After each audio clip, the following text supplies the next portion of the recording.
Bonjour, je suis Stan Duo. Je fais cette vidéo pour... voilà, on voit pas très bien mon visage, mais bon, c'est le son qui compte. Je fais cette vidéo pour parler de ce que j'ai subi étant enfant, en fait.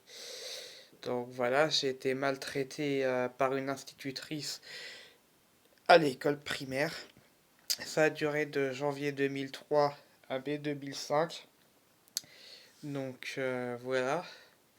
Ça s'est passé pendant mon CE1 en fait. J'ai eu des difficultés scolaires et je refusais d'apprendre. J'avais plus goût à rien. Je m'intégrais plus avec les autres enfants. J'avais plus d'amis. Je passais mes récréations à côté de la poubelle. Et donc du jour au lendemain, mon institutrice de CE1 avec le CMPP ont décidé de me faire mettre dans ce qui s'appelle une classe d'intégration scolaire ou une CLIS.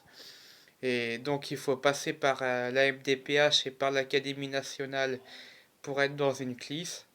Or, j'y ai été mis du jour au lendemain en janvier 2003, sans être vu par un médecin pour faire le certificat médical et sans que ce soit mes parents qui remplissent le dossier MDPH.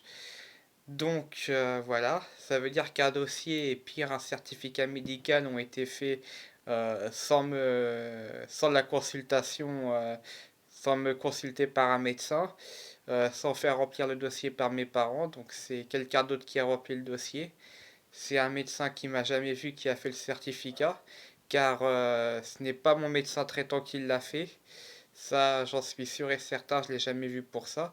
Donc en janvier 2003, je me retrouve en CLIS et là la galère commence en fait. Je suis victime d'insultes.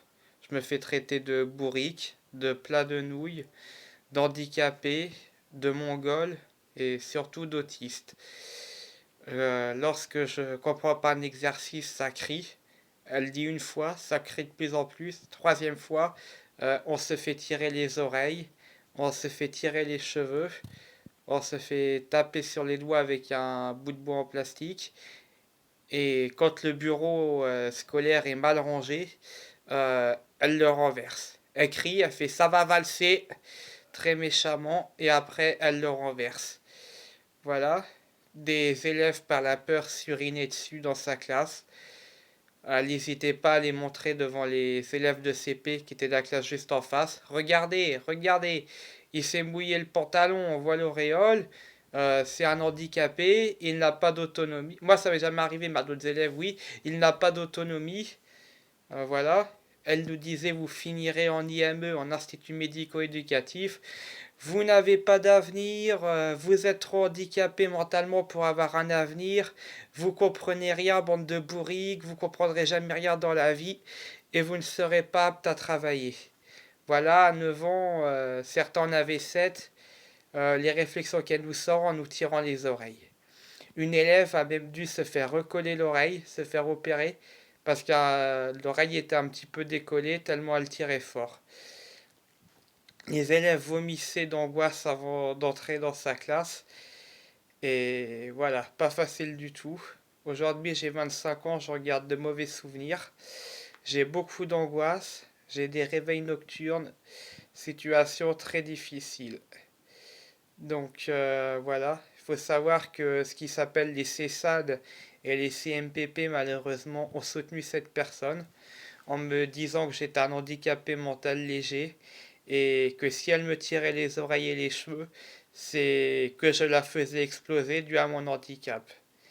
Que ça serait une institutrice normale de classe ordinaire ou classique, elle ne s'énerverait pas parce que les élèves comprennent les exercices, mais dans la mesure que c'était une CLIS, la violence en fait était devenue justifiée. Donc voilà, c'était justifié pour le CESAD, c'était justifié pour la psychologue du CESAD, qu'elle nous tire les oreilles et les cheveux parce qu'on était des handicapés légers pour elle, des autistes, et qu'on méritait de... En fait, on n'avait pas les droits qu'avaient des enfants dits normaux, entre guillemets, quoi. Parce que c'était une institutrice du RAZ, elle avait le droit de faire ça.